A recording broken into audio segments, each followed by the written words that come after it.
how to fix PS5 turning off by itself while playing games. So I'm going to show you a few different methods.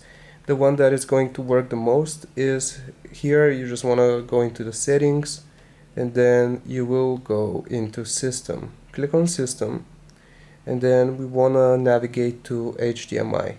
Here where it says enable HDMI device link, you should see the option enable power off link.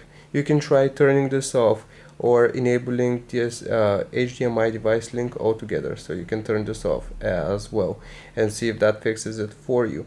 Another thing that you can do here, if you go back, is just go into users and accounts and then go into other and then restore licenses. You want to do this for all of your games and just click on restore.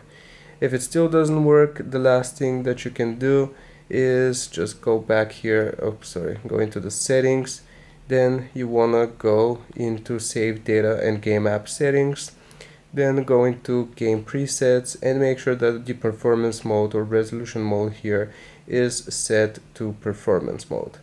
I hope this helps you out. Leave a like and sub, and I'll see you next time.